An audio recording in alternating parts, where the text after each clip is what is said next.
Interstate 64. Rolling in my 6'4". It's a beautiful road, as we saw in the eastbound episode, and this way it is even better, I'd say. I-64 connects the Hampton Roads area of Virginia with St. Louis, and in fact the western suburbs of St. Louis. It could be combined with I-44, and neither one of them would have to change numbers depending on which one they went with. Both would fit the grid. You're watching Control City Freak. This is the YouTube channel where we talk about interstate highways and the places that they are signed to go to. If you enjoy this kind of content, please give us a like, or why not subscribe? Appreciate all the subscriptions, guys. All right, today we're talking about westbound I-64. Westbound I-64 begins unsigned. There is no direction. We just get 64 Chesapeake, Virginia Beach. This intersection with 264 and I believe 664. And we see on exits of 64 in this area, it is unsigned as well. We see South 17, but no direction for 64 because 64 is actually going east at this point, so it'd be weird to sign it for west. Here we see another intersection with I-64 where it's signed for Virginia Beach, and the other direction it's going to be signed for Suffolk and Richmond.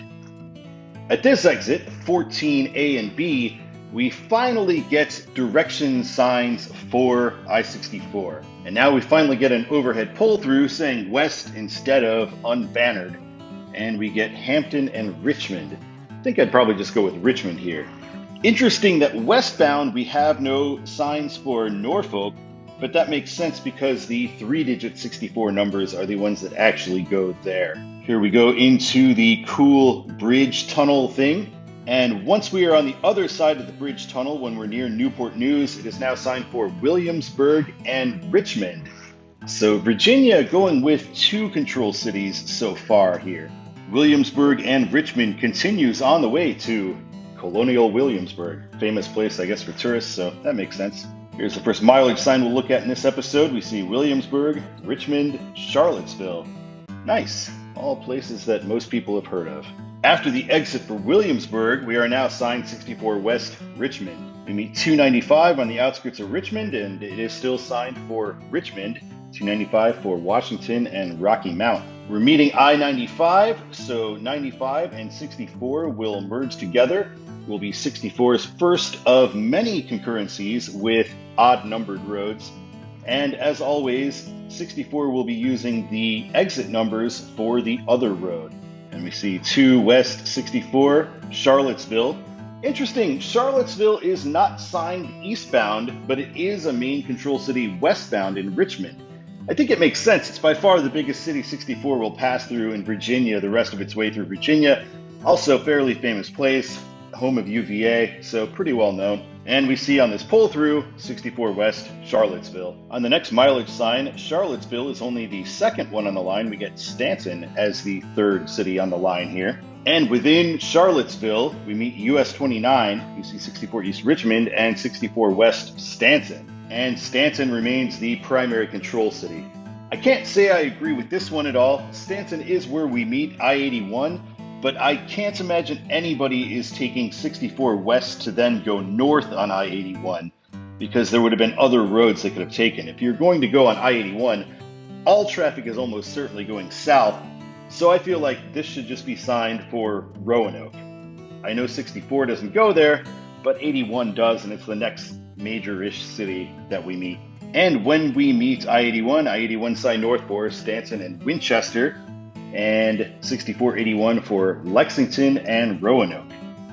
And no, that is not Lexington, Kentucky that they're referring to, although this is the right way to there. Interesting that on West 64, South 81, 81 is more willing to share the control cities. So Lexington is where 64 will leave, Roanoke is only on 81, Charleston is only on 64. Going the other direction, they only signed I-81 cities. And now we have the 81 South Roanoke and 64 West Lexington and Charleston. Charleston, 175. And here we have I-64 going through the mountains of not West Virginia, but Western Virginia. And we enter West Virginia, and it's got just as awesome of a sign as it did on the eastbound direction. So great job there, West Virginia. We're now getting signed for Lewisburg, Beckley, and Charleston. Interesting because going the other direction, they did not seem willing to sign further cities beyond Lewisburg or Beckley, but we're getting Charleston from farther out this way. Maybe because bigger city, capital, makes sense to sign Charleston this way for sure. However, on interchanges, we do get signed for Beckley still. I would prefer that be Charleston. Here in Beckley, we are nearing I-77. I-77 is the West Virginia Turnpike, so it's going to be a toll road regardless if you go north or south. So this is basically the last free exit. Here is our actual merge with I-77. We get 77 South Bluefield and West 64, North 77, Charleston. Right here in Beckley, we have a pretty interesting service plaza that has a large art gallery called Tamarack. So I thought that was pretty cool. Really, the only way to get there is from the West Virginia Turnpike, it seems. And Turnpike traffic, is welcome to go there. We see that illustrated here where we have the option for Travel Plaza or for Tamarack. So interesting roadside attraction here. Here is the toll plaza for the West Virginia Turnpike, one of two that I-64 will pass through. I couldn't find a mileage sign between Beckley and Charleston. I'm sure that Charleston is going to be the final road on the line, so no need to find it really. Let's just look at this lovely view instead. Here in Charleston, we now get West 64 Huntington, and that, I believe, is the way to go. Here's another look at downtown Charleston, and here we are crossing the bridge. Interestingly, I-64 crosses this particular river that I'm not going to try to pronounce because I saw it pronounced 3 different ways in 3 different videos, so I'm definitely going to get it wrong. But I-64 crosses this river 4 different times. Pretty cool. Not surprisingly, Huntington is our primary control city at 24 miles away. In Huntington, we get West 64 Ashland, Kentucky. That seems really weird to me. Kentucky's just kind of being provincial in signing it because it's an in-state destination. But I really don't know why they're returning the favor in West Virginia. This should just be for Lexington because Ashland is well off of I-64. However, Lexington, Kentucky is on the line here along with Ashland. Interesting that we get the KY for Lexington, even though it's almost certainly the most famous Lexington. Welcome to Kentucky! And we can tell the pavement changes right at the state line here. This is at the Ashland exit. We saw this sign before, but we do see that it's going to be Lexington that will become the main control city on 64 going east. And on the mileage sign, Lexington 115. Here in Lexington, we meet I-75 with exits for Richmond and Knoxville, 64 and 75 signed for Louisville and Cincinnati. Richmond? Why is that there? They aren't meaning Richmond, Virginia here. They mean Richmond, Kentucky. Those other 3 cities are all pretty big, famous cities. I feel like you could leave Richmond off of that sign there. It's just confusing. Here's where 64 and 75 split. And same thing here. Frankfort, Louisville. Okay, Frankfort's the capital of Kentucky. It makes sense to have that as a secondary control. And Louisville, of course. Cincinnati, definitely. But Georgetown? Is it just for the sake of having 2 on each sign? Why not just have 75 North only Cincinnati? And we see Louisville is the primary control city here still, 70 miles away. Here we approach the outer beltway of Louisville, 265, the Gene Snyder Freeway. As I mentioned before, I really don't know why we just get the freeway name, which probably doesn't interest too many people, versus where this road actually goes. On 264, this feels especially egregious that we just get Watterson Expressway on both of these signs. This is after the exit from the interstate, which also only said Watterson Freeway. And then once we get to the split, it says the same. 264 East is the fastest way to I-71. There's no direct movement from I-64 to I-71. So maybe 264 East Cincinnati would have been the way to go. Just naming the expressway is pretty useless for long distance traffic here. We're approaching downtown Louisville, and we are now signed 64 West St. Louis, and we are meeting I-65 soon, both in this and in this series, since we'll talk about I-65 next week. We see that I-65 interchange there was actually just a split onto the other side of the Jersey barrier for a time being, and then eventually there will be the ramps to I-65. 64 continues right through the middle of the screen here. Now we approach downtown Louisville. Get a look at a couple of the bridges as we are near the river. And now we're signed for 64 West, New Albany, St. Louis. I guess New Albany being on the sign here makes more sense than it was when we saw it going eastbound. I'd probably still prefer just St. Louis, but New Albany is not like having Georgetown on 75 or something like that, I think. So another look at downtown Louisville and the river and the Louisville skyline right there. We meet 264 for Shively again, and 64 is still signed for New Albany and St. Louis. And we cross the bridge. We took the lower deck going the other way. We'll take the upper deck this time. This is some interesting construction they're doing on this bridge. I'm not sure what's happening, but it almost seems like they're putting a roof on the bridge. And welcome to Indiana. We get the exit for New Albany right away, and we basically get a through traffic kind of thing for 64 West. Here when meeting 265 again, we see we are now West 64 St. Louis. And just like on eastbound, Indiana is not interested in playing games with secondary control cities.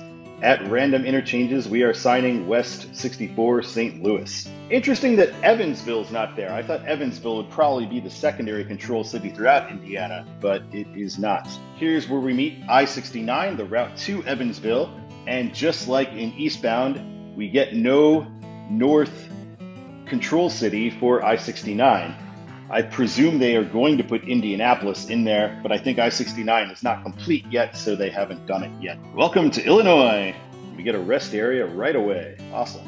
This is interesting. We get 64 East Evansville, Illinois doing its weird secondary control city in another state thing, but we're getting West 64 St. Louis instead of East St. Louis. Kind of a surprise for IDOT. And now we get Mount Vernon, St. Louis. But here IDOT is back to their old tricks. East Evansville and West Mount Vernon. We are approaching I-57 South Memphis and north for Chicago, 64 West St. Louis. And in Mount Vernon, again, we get East St. Louis signed for I-64, which just is always weird to me. I don't know why they don't just do St. Louis. Here is where 64 and 57 split. 64 West St. Louis, 57 North Chicago. Here's a mileage sign. At least Illinois sticks to their guns by signing East St. Louis as a secondary control city, even though it's 3 miles away from regular St. Louis. And downtown East St. Louis is maybe 1 mile away from downtown St. Louis. Here we meet 255, and so we're on 64 West St. Louis, 255 Chicago-Memphis. If you want to go to Chicago or Memphis, there's a lot of choices in this part of the country. Here in East St. Louis, we meet 55 and 70, in North 55 and South, I don't know why it says to South 55, when this is indeed South 55 we're merging into, along with West 64, West 40, St. Louis. And here is that road with many highways on it, although 70 is now gone from it, 64, 40, and 55. And we continue to approach downtown St. Louis through East St. Louis. We get to the Poplar Street Bridge. 64 is signed by itself for St. Louis, along with 40 straight ahead. Missouri welcomes you with almost certainly its most iconic welcome sign. On the upper deck of I-64, we get a much better view of Busch Stadium as we drive past here. I always hope the Cardinals lose every game, but I do hope that they are having the opportunity to do so and playing those games in a few months. Here's another look at the upper deck through downtown St. Louis. And here we can see kind of the backside of the stadium, some big ramps, some cool old brick buildings, some newer buildings, some nice architecture in downtown St. Louis. This is the western edge of St. Louis proper. We have the giant Amico sign near the Forest Park exit. Now we meet 270, and now we're signed for 64 West Wentzville. I don't like seeing suburbs on my 2-digit interstate. Should be 64 West Kansas City at this point. Here is a road merging into I-64, and we see 64 West is signed for Wentzville from this road as well. We approach I-70, we get 70 West Kansas City, 61 North Hannibal, and 70 East St. Louis. Here's the final exit of I-64, 70 West Kansas City. All right, let's take a look at Todd's The Way It Should Be. For 64 West, I will say it should be Virginia Beach as they do, Richmond as they do, Charlottesville. From Charlottesville, I would say Roanoke, and then Charleston. From there, Huntington, then Lexington, Kentucky, Louisville, St. Louis, and I would definitely get rid of Wentzville and make that Kansas City. All right. Thank you so much for watching Control City Freak. My name is Todd. Keep on trucking.